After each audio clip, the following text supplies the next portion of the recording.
City Secretary.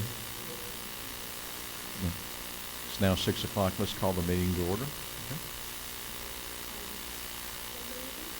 Right. Let's pledge allegiance.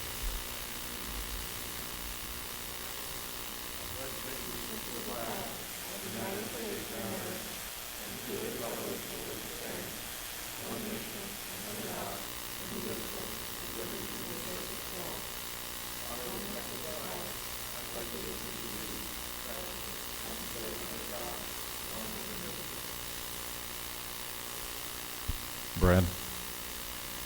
Let's remain standing for the prayer. Father God, we thank you so much for this nation we're blessed to be a part of. Lord, we thank you that you love each one of us so much that you're still improving each one of us that allow you to.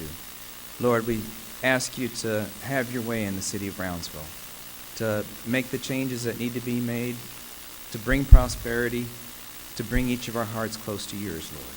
And Lord, for the meeting here tonight, I ask you to lead and guide our mayor and city commissioners, give them divine wisdom and direction, help them to see the effects of their decisions that will go beyond today. Lord, we thank you for all of these things in the name of Jesus Christ. Amen.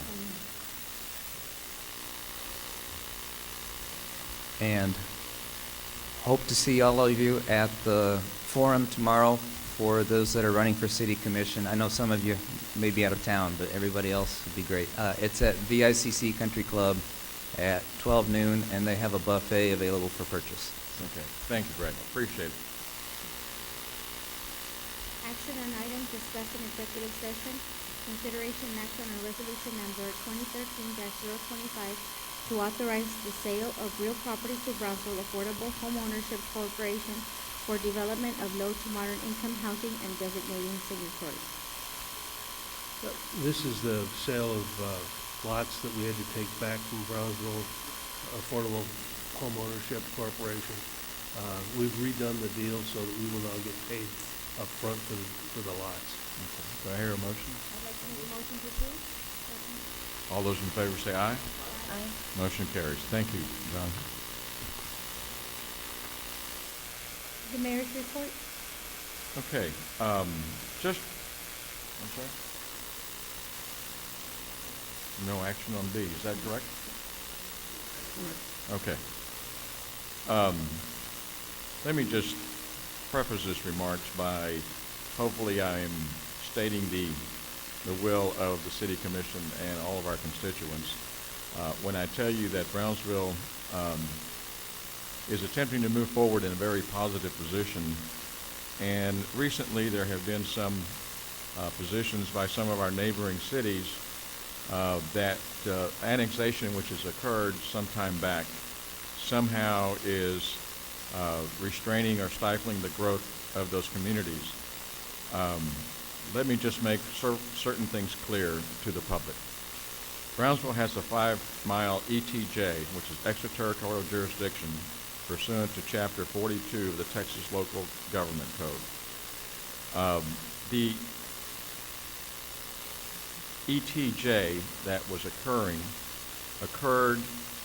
over the last 10 years. The strips which have been referred to in the newspaper and other media came about in 2001, 2002. The only thing that the city has annexed since that period of time is approximately 100 acres off Highway 281. Conversely, it has released approximately 50 square miles to its neighboring cities through interlocal agreements in a good faith effort to address their concerns. Even with the Brownsville Northern strips removed, its adjusted ETJ would still surround all of its neighboring cities with the exception of the north portion of Bayview. Okay? And actually, the other issue that has come to play is the idea that Cameron Park, for some reason, has been omitted by the city, even though it surrounds it. Let the record reflect that Cameron Park, like other colonias, has received money from the Federal Housing and Urban Development, and should Brownsville annex it, it would lose it after 5 years.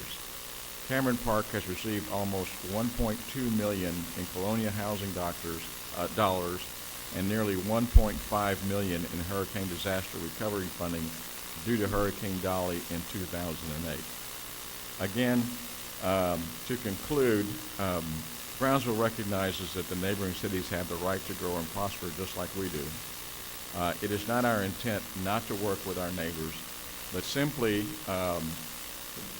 the legislation which is being proposed, I think, merits very little.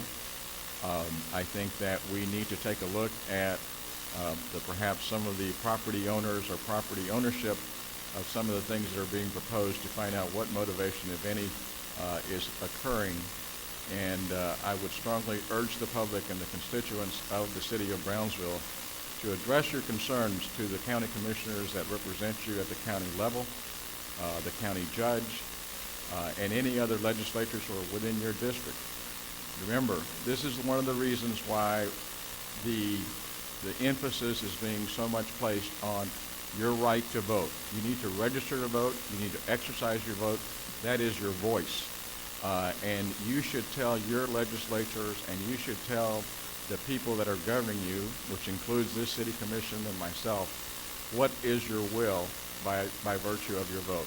But it's extremely important, and I have had the ability to have several interviews, most of which I have said, you know, there is not anything in my heart that wishes to in any way be destructive or progressive or being positive with all of our neighbors. And I know that the city commission that I am very proud of here has nothing but good things to do and a lot of good things to move forward. So anybody who's trying to figure out how it is that we can be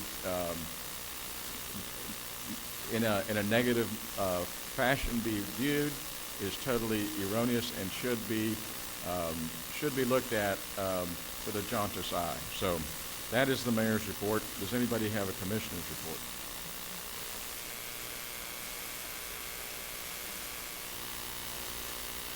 Lando Lakes, and we also are installing on Robindale. I wanted to say Robin Hood. On Robindale, and I just wanted to thank Public Works and everybody from the city who's been out there. I live very close by, and I see them in the heat working very hard, and so they should be done. And whenever they're done, I will announce. I want to have all of the community come out and bring your bike, bring your stroller, bring whatever we can ride through those sidewalks, because it's been a long time coming, and well, we should enjoy them. Thanks. Thank you. Anyone else? Go ahead. Okay. I was asked by a good friend of mine, Jason Moody, to remind everyone about this upcoming event called Sounds of Downtown. It's their third time hosting this event, and this time it'll be at Market Square. So that goes hand in hand with our revitalization efforts for downtown. The gates open at 5 p.m. It's April 13th, and it's to benefit several of our good nonprofits here in the city. Their website is soundsofdowntown.com if you all need some more details, and hope to see you all there. Thank you.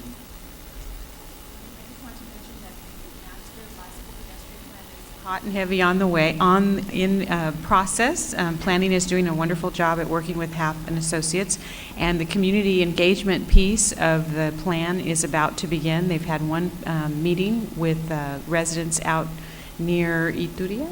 Was it Ramiro? Right. Right. And there will be more. Where could the public go to look for those meetings when you plan them, Ramiro? So they'll be posted in the newspaper. There will also be a survey booth pretty soon set up along the current hike-bike trail. We're doing some community engagement to look at a logo design for the trail system and pedestrian system. So if you see a little booth up, stop and give them a little bit of your time and information so that we can design something that the public really likes. Thank you. Mayor, I'll be brief on my comments because I'm not as diplomatic as you are when it comes in reference to this, but to echo a couple of your sentiments, we do need this community to understand that everything that the mayor said right now is absolutely true. I've been blessed to be here the last 10 years, and this has been 10 years of work on maintaining our ETJ, maintaining and securing the growth of this community as a whole, working all this time through various city commissions, through various mayors, through various city managers and staff to maintain and secure that the future of all of us as a whole, anywhere from here to Port Isabel, to South Padre, to Rancho Viejo, to the outskirts of San Benito, just to be able to secure that we have a better future, and that when it comes time for federal monies to come down our way, that they be trickled down correctly. This was something that was envisioned many years ago. It's been cultured over the years, and just because somebody wants to make a quick buck or somebody wants to have their way and play with the system is not right, because we, and I know that a lot of elected officials around here are pro these kinds of efforts, and for somebody to be sideswiping or trying to take advantage of the system to benefit them is not right, because that's not what we're in public service for. Thank you. Thank you, Commissioner. The next would be the proclamations, and I'll ask Commissioner Zamora, would you read the Child Abuse Prevention Month proclamation? Sure. I know we have some individuals here willing to accept this. We have representatives from Tip of Texas Family Outreach that would like to join us. We have any representatives from CASA, Monica, Maggie's House, any other organization that joins us in this effort to prevent child abuse? Please come up and join us. Y'all come up here and step up here and face.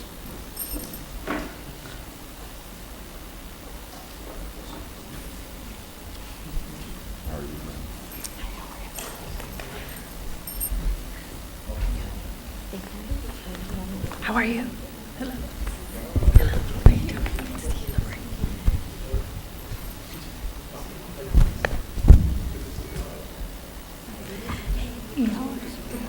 How are you?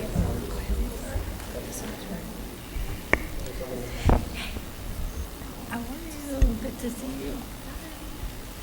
Hello. Thank you for joining us.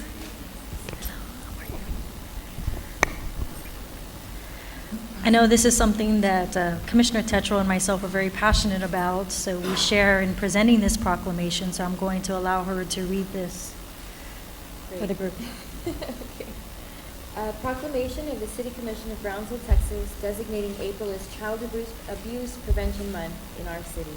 Whereas Child Abuse Prevention Month will be recognized throughout the city of Brownsville through the month of April 2013, and whereas preventing child abuse and neglect is a community problem that depends on involvement among people throughout the community. Whereas child maltreatment occurs when people find themselves in stressful situations without community resources and do not know how to cope.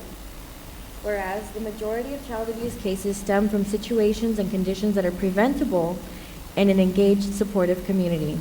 Whereas child abuse and neglect can be reduced by making sure each family member has the support they need to raise their children in a healthy, safe, and nurturing environment. Whereas the Tip of Texas Family Outreach is a nonprofit organization established to strengthen families throughout parenting classes, casework, and referral services for the prevention of child abuse and neglect. Whereas the Tip of Texas Family Outreach's Board of Directors and staff will hold a Walk for Child Abuse Prevention and a Child Abuse Prevention Awareness Fair on April the 13th of 2013. Whereas all citizens should become more aware of child abuse prevention and work together to help reduce child abuse significantly in the years to come. Now therefore, we the members of the City Commission of the City of Brownsville, Texas, by the virtue of the authority vested by the chapter of said city, do hereby designate the month of April as Child Abuse Prevention Month, beginning with April the 1st, 2013, and continuing perpetually. Done this second day of April, 2013, the City Commission.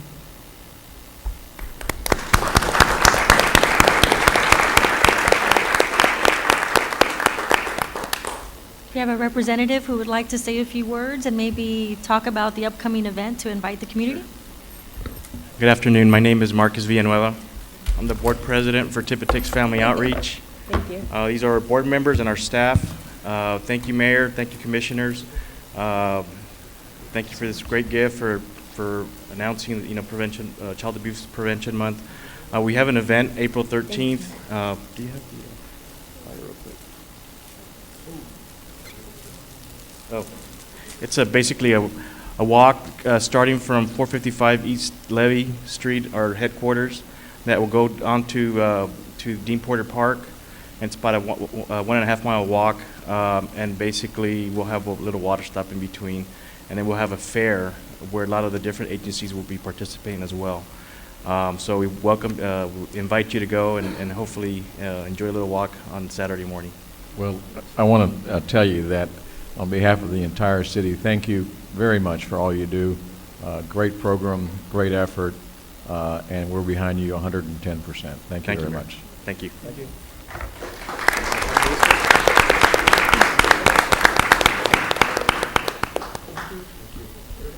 The next proclamation. Porter High School boys basketball team. Okay, one of you two guys, you have two proclamations. Y'all share. Which one do you want to I'm do? not sure. Did anybody show up? Luis Garza or anybody from the representatives of the team sport? I'm not sure they did. Try to make contact with them, but no response. Well, let's go. We'll go ahead and read it, and perhaps maybe Commissioner John and I had a chance. I know you were at school when we went out there to take a look at them, but City Secretary, let's see. We'll read the proclamation this time, but let's see if we can bring the boys over at a certain point in time in a future meeting, okay? And get together with these two commissioners to figure out how to do it. We could probably just leave it for the next meeting and see if we can get them here for the next meeting. Okay, if that's okay with the entire commission, yeah. Let's leave it for the next one, and let's make sure the boys are here. They've done a terrific job. Okay. Brownsville Safe Digging Month. Commissioner Gowen, would you do that one? Do you have a copy of the? I think they're testing with the storm.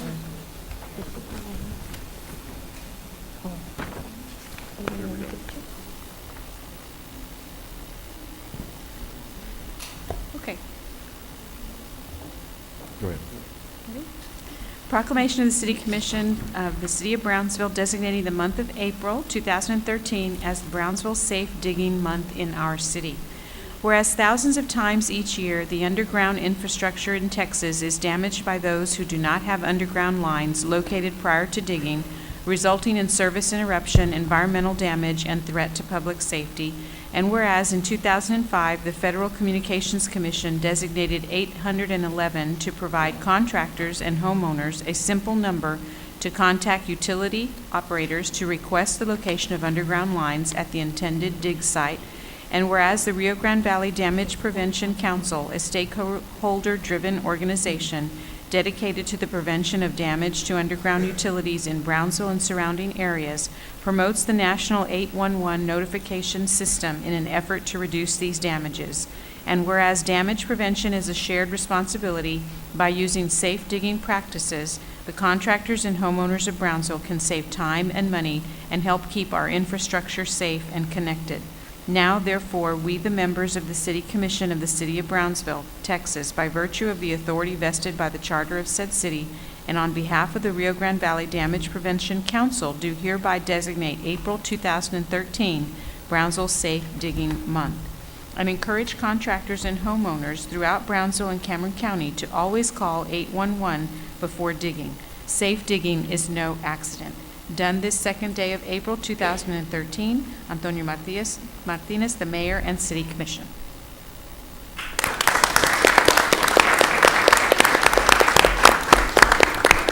Thank you very much.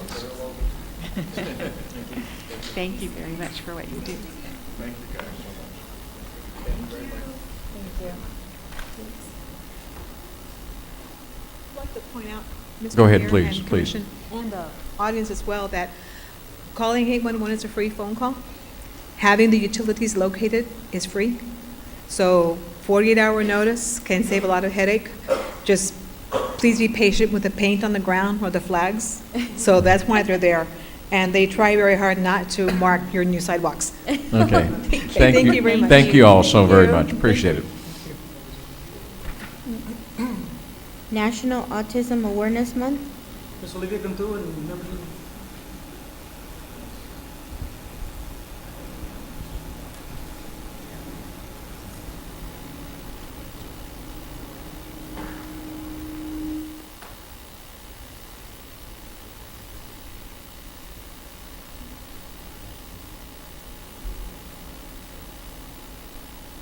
Why don't y'all come up here?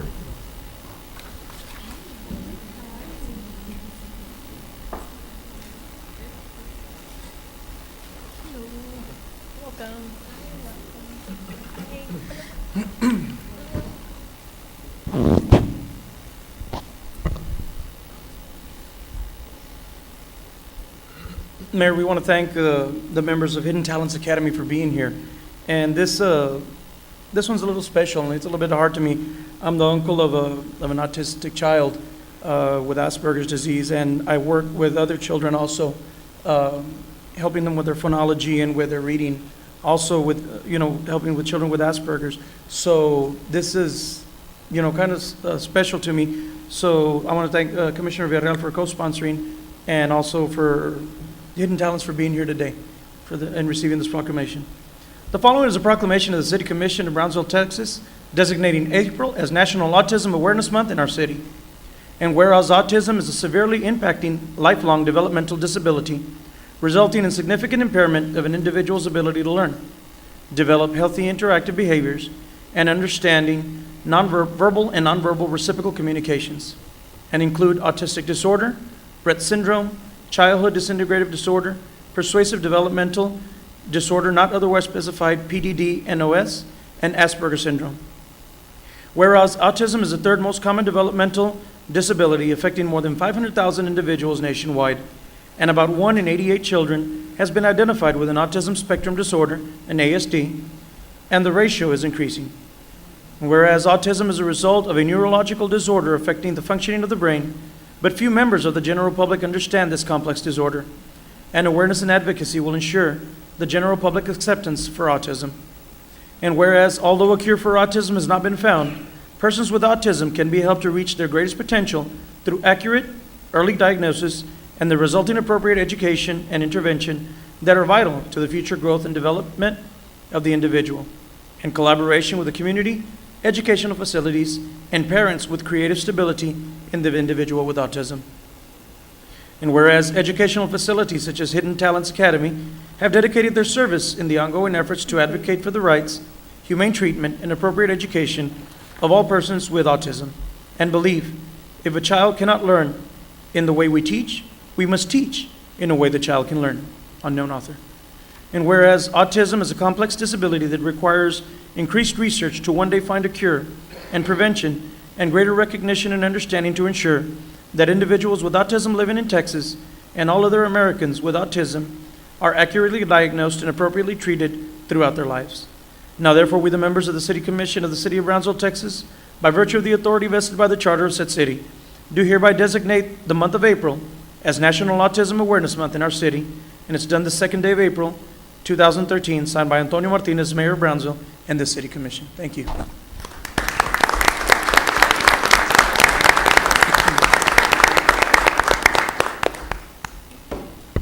Does anybody want to say a word? Go ahead, please. Good evening, Commissioners, Mayor of the City of Brownsville. We're here and we're so grateful and so appreciative of having to come and accept this proclamation for this month of autism awareness. It's dear to me because I have a 5-year-old son. He just turned 5 on Sunday. That's autistic, and he's been the motivator for this school, and it's just been it's a little moving for me to speak up here, but I do just want to extend our gratitude for this, and autism awareness is big. Change begins with awareness, and I speak in behalf of families, friends, and our children with autism or on the autism spectrum. We do need to come together and find interventions, early interventions. We need to be there for them, support them, understand them. The community needs to get more aware and more involved in what children with autism or adults with autism go through, the trials and tribulations their families and friends go through. We're located off of Palm Boulevard. We do have a lot of events coming up this month in the valley. I did make a list. The school made a list of the events. Anyone is welcome to go to the school and pick up a flyer of the different events that are happening in the lower valley. We have the autism walks in San Benito and Brownsville. Port Isabel, we have Zoomathons. We have so many things going on this month, but we do appreciate every effort that you all make for the community to be aware of any important things that need to be aware in the community. We will be going to our rally that started at 6 o'clock. So again, we thank you. And I think that's Well, I think we thank you for all that you do for all these kids, and know that your family is here. This city commission is a wonderful, wonderful group that does a lot of great things, and trust me when I tell you, they got a great heart. Okay, so we're with you. Go to your event. Yes, we're on thanks our way. again. Mayor, if I could, real quick, I just want to extend an invitation since you invited us to your school. I would love to extend an invitation to your students to come and take a tour. I would love to Wow. show them around if they're interested in it. We're kind of boring, but but Well, our if they want to children come will not visit make us, it boring. I would love to show them around City Oh, Hall. excellent. Thank you so much. Thank you. Y'all Thank have you. a good evening. Thank you.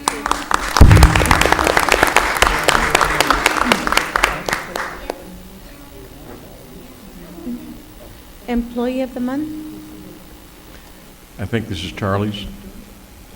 Employee of the month, Charlie? Yes, sir. Please help me welcome our Employee of the Month for April, Erica.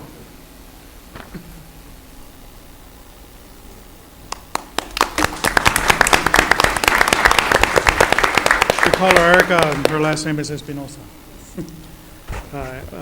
Commissioner Gowen complimented our planning department earlier, so it goes right in line with the fact that our Employee of the Month works out of the planning department. She has been working there since 2006. So her 6th year, going on her 7th year. We're very proud of her. As you know, our planning department has scaled down recently, and she has taken on the responsibilities of handling a lot of the extra duties that come with that. Handling the Planning and Zoning Commission meeting. She's always here with us late at night. She takes in a lot of potential and viable customers into the city. Treats them well. They always come back. They call and compliment her for the work she's done, and she continues to do that. She's obviously going to be a big part of the responsibility once we start getting that planning department up to par as far as being able to be a good instructor and teacher. So as Employee of the Month for April, she gets the famous plaque. The pin. And she doesn't wear a watch, so we got her a watch. And it is a ladies' watch. Okay. And she's eligible for the Employee of the Year at our banquet in December. And it's time for her to speak. Okay, Erica, let's say a few words to us. I just want to say thank you, and it is an honor to work for the city of Brownsville. Well, Erica, thank you for all your Thank good you. work. Okay, appreciate it.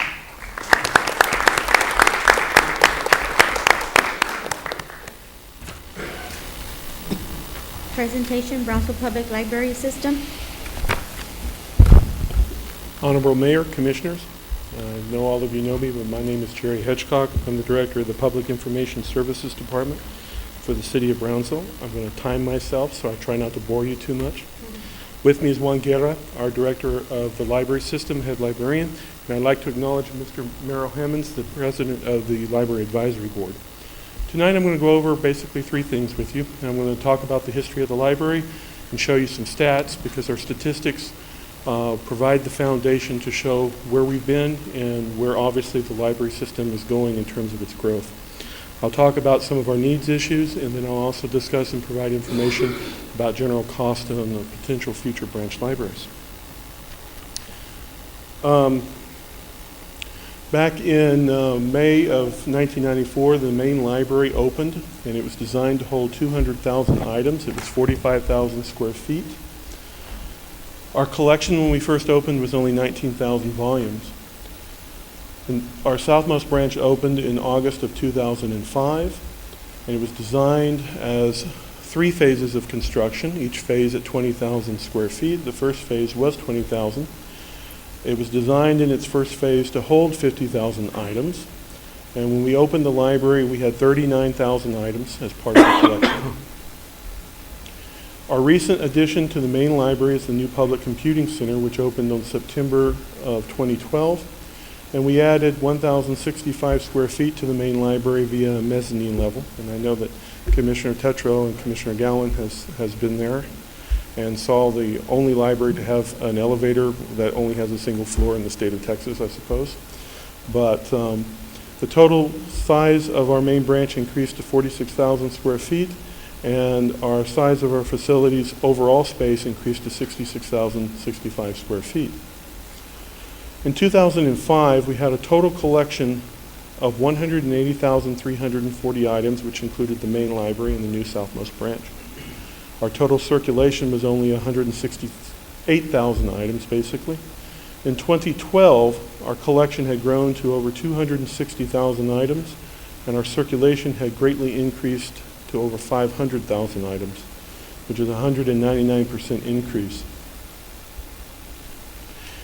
During the first 10 years the main library was open, from 1994 through 2004, before the southmost branch library, the library system overall had a general increase in growth. We did have a couple years of reductions due to some budget issues and stuff, but overall the library grew at a rate of 164%. Our southmost branch opened, as I said, in 2005, and we had 93,000 people the first year, which was a partial year. And then between 2006 through 2012, the southmost library has basically averaged at 217,984 patrons. Limitations in growth at southmost is basically due to the size of the facility. It is limited at 20,000 square feet. There are a lot of services that we can't provide, and expanded collections, things of that nature. But I would like to point out and say that for a 20,000 square foot branch, this library is highly utilized at southmost. And it has overall had a 2% average growth. But for comparison's sake, if we compare Harlingen Public Library, which is a 45,000 square foot building, I believe Harlingen has a population of 80 some odd thousand people. In 2011, the last year they reported stats that we have available to us to the state of Texas, they served 236,000 patrons. Our southmost branch served more than that at 239,000 patrons. This is an outstanding figure in terms of square footage, in terms of utilization, which shows that our southmost residents are definitely using their branch library. It has been very well received. When we compare the Harlingen Public Library to our main library, both buildings in 2011 were 45,000 square feet. Harlingen again at 236,000, the main library here in Brownsville at 535,000 patrons using the library. If we compare Harlingen to our total library system, southmost and main combined, 236 to 775,234. One quick more comparison, because I'm sure I get asked this question all the time because of McAllen and their super Walmart-sized library building. In 2011, McAllen Public reported 145,000 square feet, which I believe includes their main library, their new Walmart-type building. The Brownsville Public Library System served 775,000, McAllen 742,000. A difference, comparing 145,000 square feet of library space to 65,000 square feet of library space. When we look at the statistics, because McAllen was kind enough to provide us their utilization for the last few months, we look at October 2012 through February 2013. McAllen served 381,637, Brownsville Public Library 421,589, which for the time periods that we've shown you obviously shows that Brownsville Public Library System and the residents of Brownsville are being greatly used. They use their library, they care about the library, and I would like, of course I'm biased, but I would like to say that it's important to our community and our residents.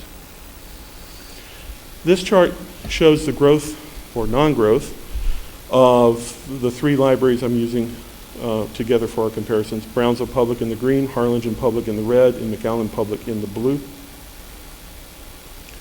Our annual patron visits since our library opened in 1994 have tracked overall in a very general increase up through the early 2000 or so, and then we have obviously gone on a very high increase in growth rate. Between 1995 and 2012, it's a 494% growth rate, and our projections, given our growth rate statistics, show that we will probably surpass 1 million patron visits to our two libraries in 2013 for the calendar year. During this time, for this, it shows you our growth in terms of square footage, 45, 65, and just the 66, 65 just recently with the new public computing center. The growth differences between 2011 and 2012, comparing the years, calendar years, we've had an increase of over 62,000 patron visits to the library. And if we look at just the fourth quarter of 2011 and comparing that to 2012, we've had an increase of 71,728. For 2012, January, February, March, the first quarter, to 2013, the first quarter, which obviously we just completed our March statistics, we've had a difference of 64,593. And I give you these separate from those other years to show that the growth rate is continuing. As part of the issues to handle this growth rate in terms of staffing, because we have not had any staffing increases since 2005, the library has embarked on a program and the commission has funded our automation components where we have automated practically every process that we could automate. Part of that is paperless workflow.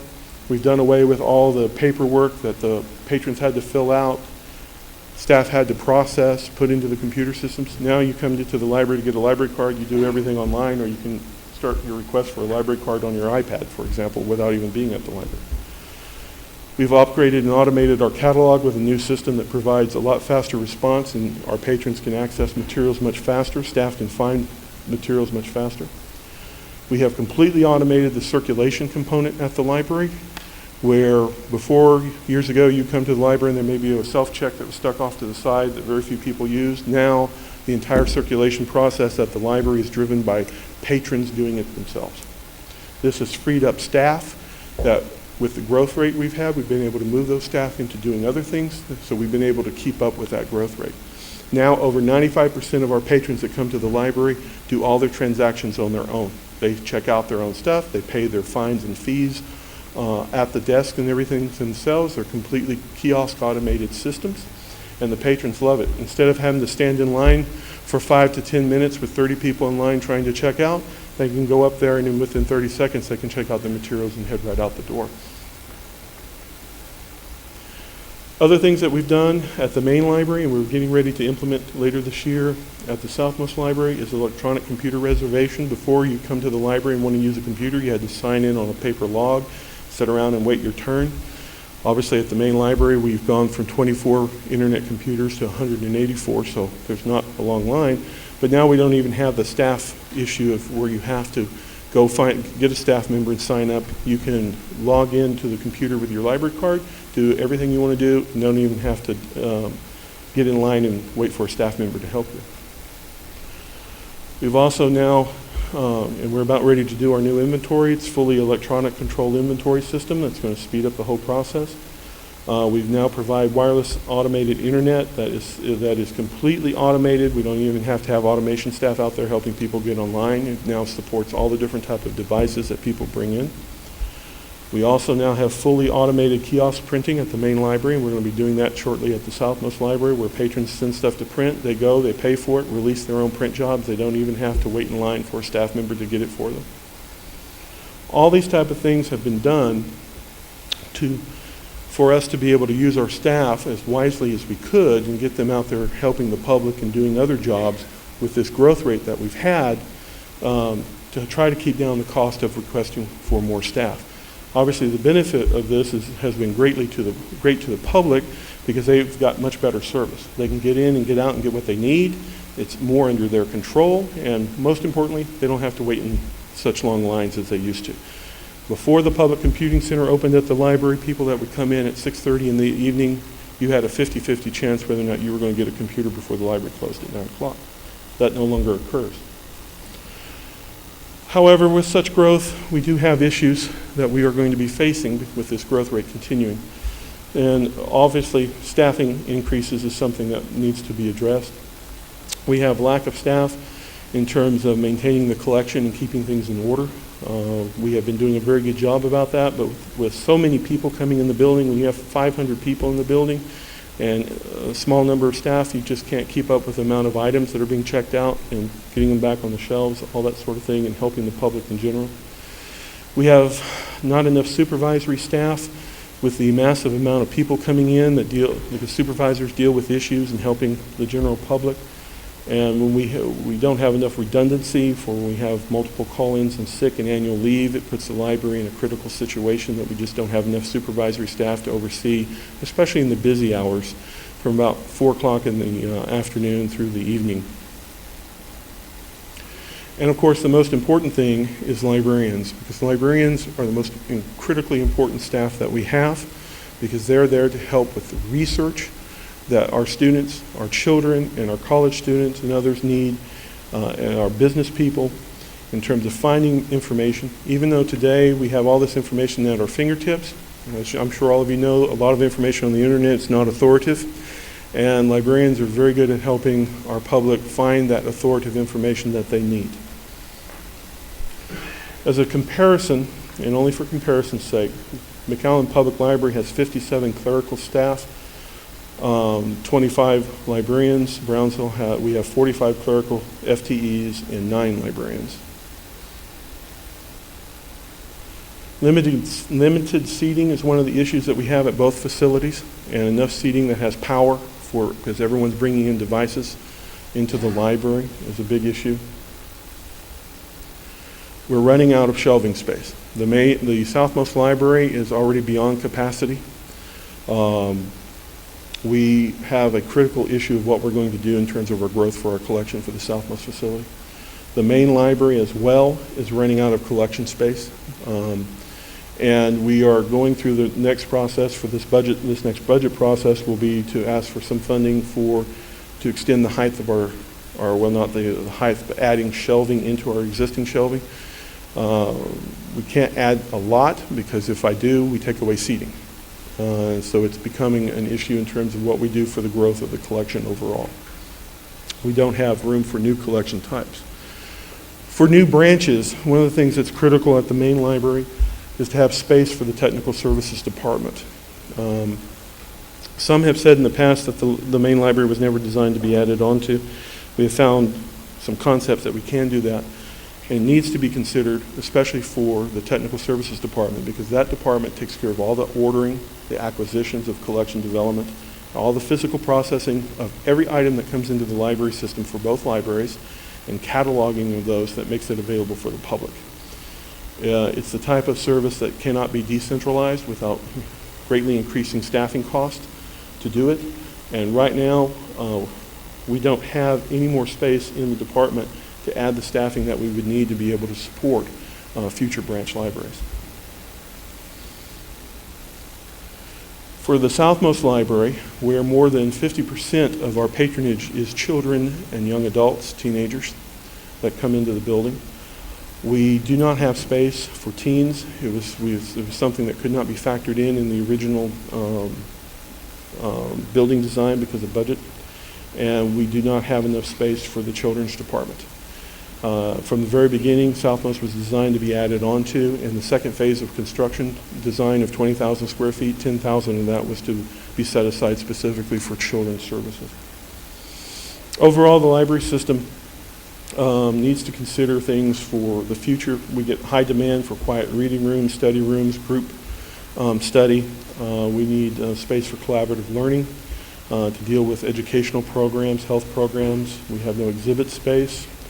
Also, one of the other issues today is that libraries in general with technology in communities, especially communities where you have a high rate of people that live at or below the federal poverty level, libraries are providing services where the public themselves can come to the library, whether you're a small business person, whether you're a student, whatever, to publish information via electronically, whether it's in print or whatever. Libraries are empowering people in the community to be able to do that and give them the tools that allow them to compete on a national level with communities where people, just because of the income level, have all those resources available to them. This is a concept drawing that was done several years ago, before the possibility of the FEMA domes, of adding on to the main library. Obviously, here at the bottom left would be Central Boulevard. This does not address the parking issue component. This is just purely a concept of what could be added onto the main library as a possibility for the future. This is the main library in the middle of the image, and this space right here in yellow is basically the general footprint area where the dome and connection space facilities will go as part of the FEMA project. This is a concept drawing of the proposed dome. And the space in orange is space that could be utilized for a future addition onto the main library itself. This shows the concept drawing of the dome and potential addition space on the northwest side. And this is a rendering of those drawings, a photorealistic rendering that was done obviously prior to the dome being an issue of what that facade would potentially look like on Central Boulevard if the building was added onto it. Obviously, all the concept stuff that was done during that planning stage was what could be done, what space could be used, if it could be, did not address the critical issue of parking. The southmost facility sits on 8 acres of property. It goes from Southmost Boulevard, the drive, which is not a street, it's a drive for the library, all the way back to Montano. It was designed, as I said before, for different phases of construction. The yellow was considered to be phase 2 general space, where that 20,000 additional square foot could be added. The blue section is phase 3, which was designed to be purely meeting room space for the southmost community. Obviously, a good portion of that would be taken up with the FEMA dome at that location. This map shows the patron density of patrons that travel to the main library and have registered for library cards at the main facility, and shows that distribution of where they're coming from around Brownsville. So you see overall, for most parts of town, we have quite a utilization rate coming from around the city. What's also very important is to show you those individuals that have registered specifically at the Southmost Library, which is a very high density within the Southmost community. And now I would like to present to you some possible construction costs on a new branch library that was provided to us by Roberto J. Ruiz, Architects Incorporated, for just concept planning, using historical architecture of Brownsville as a starting point, designing a facility that would be more accommodating at 30,000 square feet, that would not only take into account the needs of all the traditional library services, but some of the future things that are in high demand, including larger amounts of internet access computers and things of that nature. And overall, he's provided to us a cost estimate that goes over all the structure, exterior, interior, plumbing issues, and the cost estimate at a 30,000 square foot library building for construction would be estimated at $7.3 million. That roughly works out at 30,000 square feet. Well, actually works out directly to $245.67 a square foot. Does not cover furniture and computer equipment for the facility. Now, as a comparison, we found 2 other libraries in the state of Texas that has either been recently completed or about to be completed. One of them being that of Boerne, Texas, at 30,000 square feet, which their cost was $7.25 million. That came in at $241.66 a square foot. And Pflugerville at 28,000 square feet for $7 million at $250 a square foot. And that concludes my presentation. Any questions?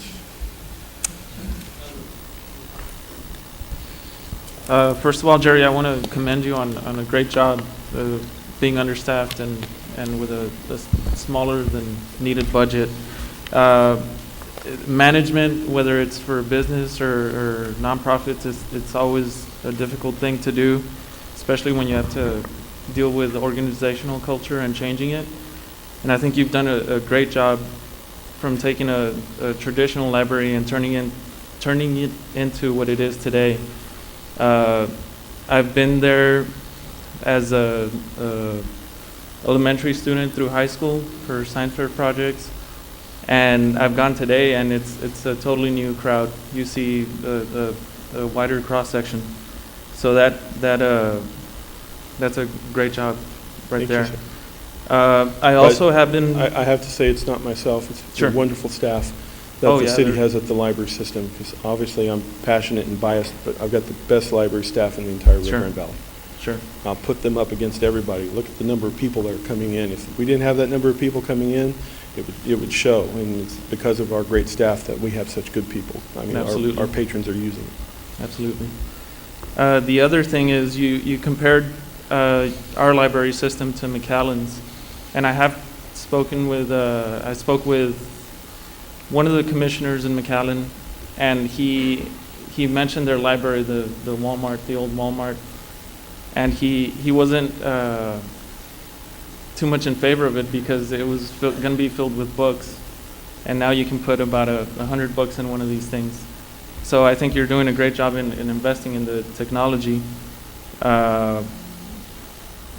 And the other point I want to make, and this is more for the public, is that you will now be hosting early voting at your location, so Yes. that will help increase traffic, and hopefully some folks go in and vote, and they see all that we have to offer at the Southmost Library.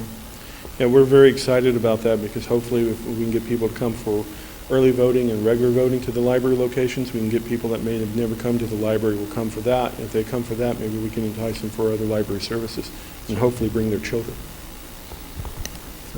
Go ahead. I just want to say that I think your staff does a wonderful job, and wonderful doesn't do it justice.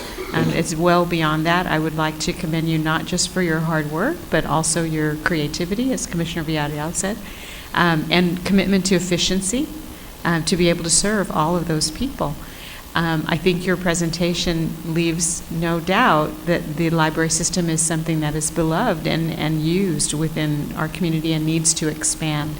I'd also like to thank you for partnering with the other programs that I work on, and you've brought us into the library and become partners, and the people have embraced that as well. So thank you for your flexibility as well. Thank you, Commissioner. And anything that I can do as a commissioner, I'm sure all of us would agree, we stand ready to help you in any way to further the system that you envision. Thank you. I have a question, Mr. Mayor. Yes, First of Commissioner. all, that's probably the best presentation I've seen in my 4 years here. So that being said, I'm on my way out, and I just wanted to let you know that. Thank you, Commissioner. I have a question for you. I'm looking at your density maps with each of the branches, and I wonder, rather than expanding those current branches and using the data that you have here, since you have patrons coming from, it looks like a certain distance, to go to some of these individual branches, could you use that same data to identify the underserved areas or one particular area that possibly needs a new library? I think it's District 2. Obviously, the information shows that people are traveling from all over Brownsville to get to the libraries. But when you compare the main library's population density of where they're coming from, and then you compare that to the Southwest Library, you can see there's a lot of people within that district that is obviously using the library. In the original planning that we worked with on the library board, I believe back in 2005, the library board at the time, looking at data like this, not these versions of this map, but different ones we had at the time, they came back to us and said it is obvious, given the growth patterns of the city of Brownsville and the density issues and things, that the northwest and the northeast corridors should be areas that we should consider in the future for potential branches. So yes, we have used different data, not just this, but other things that we've extracted in working with the library board and the different architects that have helped us with concept planning over the years to come up with some general areas. Okay. Yes, ma'am. So you have some ideas already that you could share with this commission? Because I know we have a couple of commissioners that are very eager to build a new library in certain areas, and I think it's best to go with the data than go with any particular area, because we want to make sure to service under-serviced communities. Well, we haven't revisited all that data since the 2005-2006 timeframe, but these maps here are more updated than the data there, and these maps clearly indicate, obviously, in terms of growth patterns and stuff, that the northwest concept and the northeast concept are viable locations for branches. Thank you. Mm-hmm. I just wanted to say that I am just so proud of all of you at the library. And I always say, and you know it, that the library is my favorite part of the city, because you walk in and just the feeling there of all of the little kids on the computers, and it's one of those feelings that makes you, warm inside, fuzzy inside. And so that's one reason that Commissioner Vasquez and myself have been very adamant and bothering Charlie a lot to get another library within Brownsville, because it's a huge asset, and the way that you all run it and the way that you all nurture the community with it, it's just something that I can't praise you enough. We've all said, you know, we're so proud of you, but you single-handedly are a piece of the key to the lock in our community, and we just, whatever we can do to nurture that or help you. And of course, I'm going to advocate for District 2, but I would love to see a library somewhere in the Rivera area close by. Thank you so much. Jerry, as always, great presentation. I'm going to submit to you that as we go along here in the next couple of months, that we should probably have some sort of coordinated effort with the city manager's office in trying to identify all the growth areas and the needs of the city, and try to get a comprehensive plan and a budget that would be, you know, appropriate for what we see as a projection of the growth of the city, as well as the economics of the city as we go forward. So thank you again. Thank you so much. Thank you. Next item. Consent agenda items, items A through I. Second. All those in favor say aye. Aye. Motion's carries. Public hearings, public hearing and action on first reading on ordinance number 2013-1575, dealing with the 0-11 zoning overlay district and in certain historic properties and dealing with related matters. Mayor and Commissioners, Mr. Peter Goodman, the Historic Downtown District Director, will address this item. Basically, this is just a matter, ladies and gentlemen, of cleaning up something in the permitting department and the heritage department. If you, for instance, would call them up and say, I'd like to build a fence, do I need a permit? The answer is no, because they don't require a permit. Now, if you listen further, hopefully they'll go on and say, but you do need one from the heritage department. So what happens many times is people hear what they want to hear sometimes, or they're not told that they need one from the heritage department, but they quickly forget. And so what we wind up with is fences being built that have not come through the heritage department. Because please understand, if you go for a building permit, any building permit in the 011 has to have a permit from us first. So therefore, if there's a permit required for a fence, it has to come to us as well. And we realize that a lot of folks, especially with cyclone fences, put them up, and these are not economic, sometimes they're economically disadvantaged folks who are just trying to get a little security. So we've asked permitting department, and they've agreed not to charge for this permit. It's a rather simple procedure for both of us. We don't charge for any of our permits, and they've agreed not to charge for a fence permit.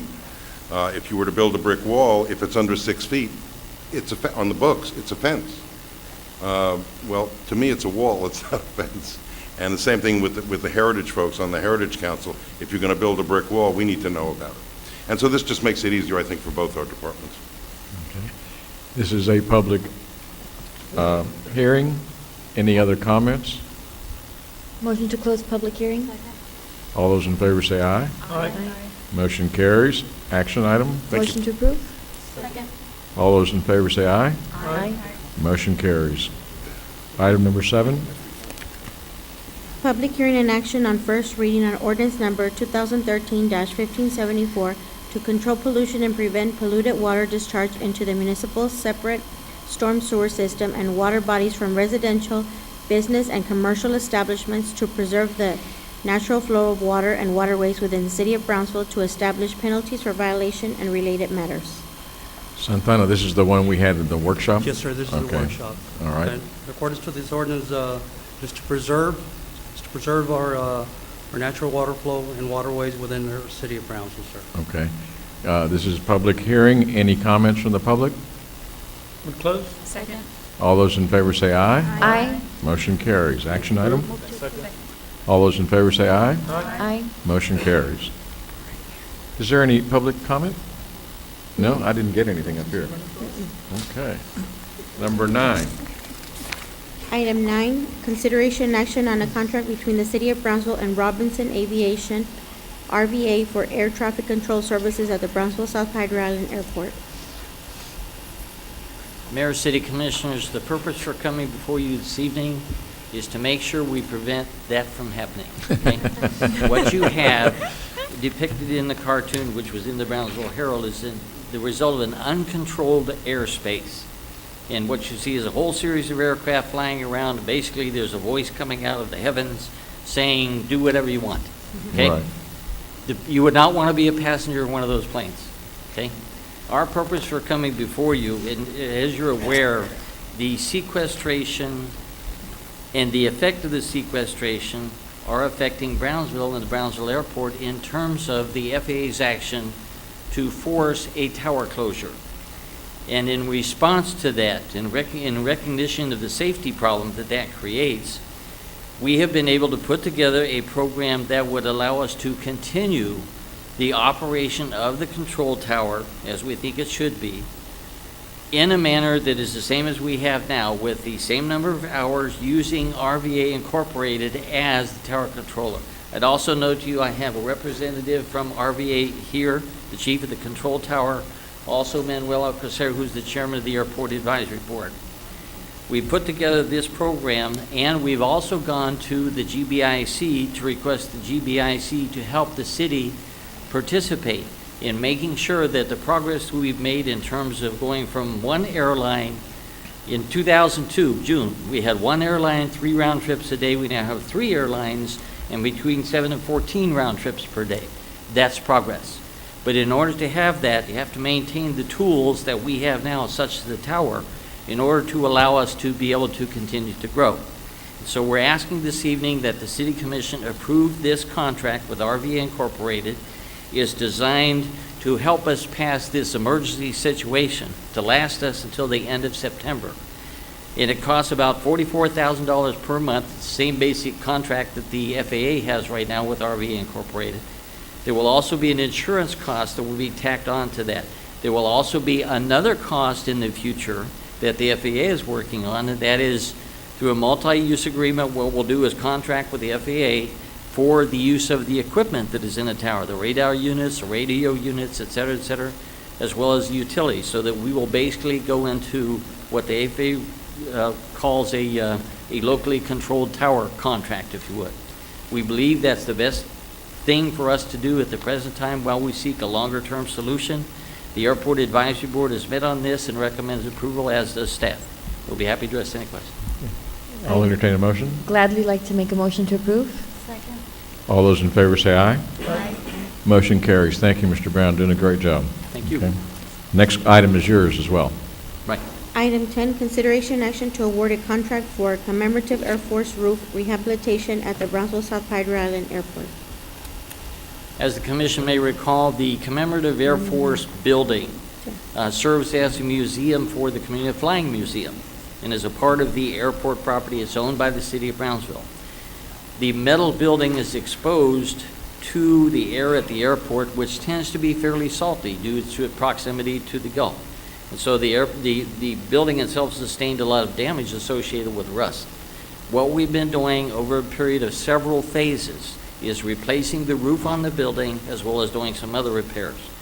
We've been successful at getting ramp grants from the Texas Department of Aviation, 4 of those thus far, for 50% of a cost, and the other 50% has been matched by the BCIC based upon the fact that this is a museum.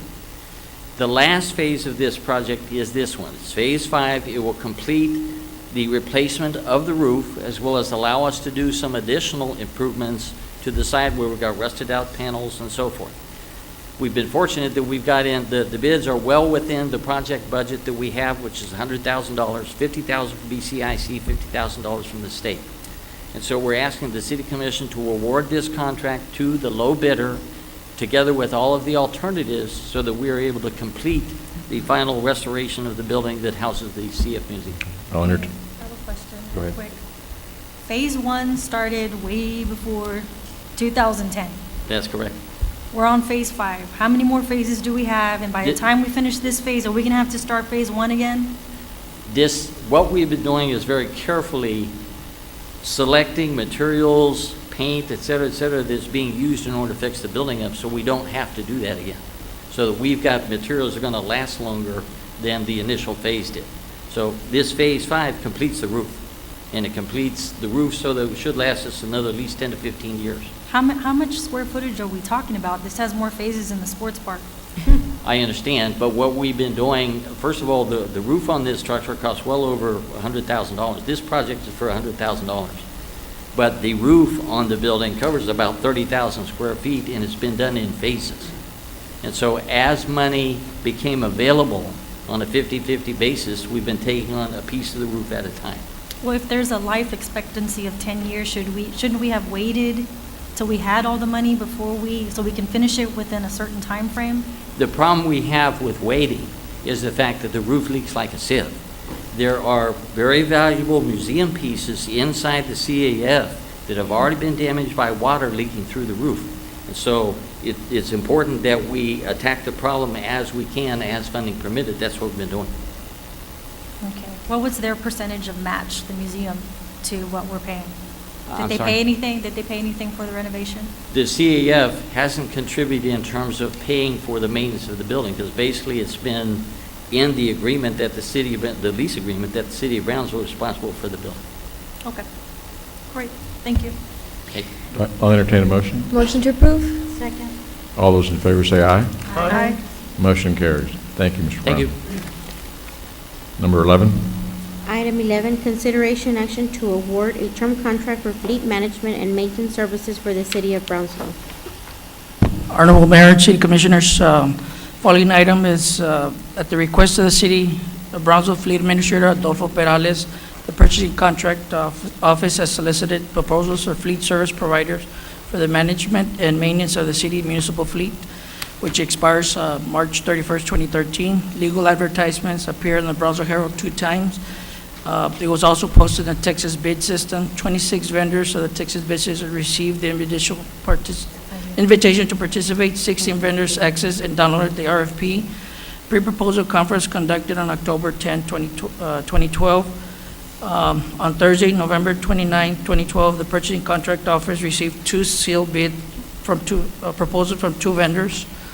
A committee was set up in the month of December, composed of Fire Chief Lenny Perez, Police Chief Orlando Rodriguez, Director of Public Works Santana Torres, Fernando Arellano, Safety and Risk Officer, Chris Patterson, Parks and Recreation Director, and Lupe Granal, myself, Interim Finance Director. One meeting was conducted on Thursday, January 17, to discuss the evaluation process and procedures. Another meeting was done January 24, 2013. To discuss the evaluation process. On January 30th, the evaluation committee submitted the evaluation forms to the purchasing contracting officer, tabulated the scores. As the evaluation summary indicates, the selection was made by unanimous consensus of the RFP committee. On February 12th, the evaluation committee initiated contract negotiations with the highest ranking firm, G4S. On March 12, 2013, the evaluation committee met again to review first offers on the cost plus fleet contract. As a result of the process, the evaluation committee scheduled another meeting on March 18 to finalize negotiations. On March 19, 2013, final meetings were conducted and reviewed negotiations on the best and final offer with G4S. The recommended vendor and the evaluation committee has reached a satisfactory working agreement with both terms and conditions as well as services to be rendered. It's the recommendation to award the term contract to management and maintenance of the city fleet to G4S of Fort Worth, Texas, or 6% general administration overhead and additional 4% fee. The total combined administration overhead and fee shall not exceed $318,000. In the first year, 841 total vehicle equipment's general administration overhead shall be capped. The duration of the contract is initial 5 years with 2 3-year renewal options. Funding for the management, maintenance, and municipal contract will be derived from the operating vehicle equipment budget from each department. I have a question. I thought we had gone over that we didn't want the contracts with any particular vendor to be over a certain length of time, and I'm looking at this one, and this one says that the direction of this contract is from April 2013 to April 30th, 2018. It's initial 5-year. This one does have a renewal clause, but No, but I think if I was correct, or if my memory serves me well, the commission had stated that the contracts for any new vendors were not to exceed a certain length of time. Our directions were to bring them back for renewal after 2 years, which we'll do that. Yeah, Mr. Kapler's correct. That's what I recall, that when it was up for renewal, that's when it would Yeah, come we'll to bring us. it back to the commission at renewal dates. But I have a real basic question, though. Services will be rendered here, right? And our Correct. vehicles won't be shipped to Fort Worth? No, they're here. Okay, just making sure. Well, that's my concern is the length of the contract term. Well, the renewal will come back after the 5th year. Well, it's not the renewal. Okay. It's the initial term that the contract is awarded for that I'm concerned with. That might work on certain contracts, Commissioner, but a lot of the time when you're getting these kind of bulk deals, you need to lock in to be able to get that kind of a competitive price. If you're going to be telling the vendor, I need you to give me a price year per year, obviously, year per year as fuel rises, Well, we're not as asking cost. for year for year. It was I understand a that. contract that didn't exceed a certain term of years, and this goes beyond the term of years that we had stipulated. You can offer your recommendation, and the commission can vote on it. We'll have to make adjustments to the But contract. I'm sure there's a cancellation clause in there, right? Yes, there is. Either party's unhappy, you can cancel at any time. Well, I don't think I would like to leave it up for that. I would recommend that we limit it to a 3-year term.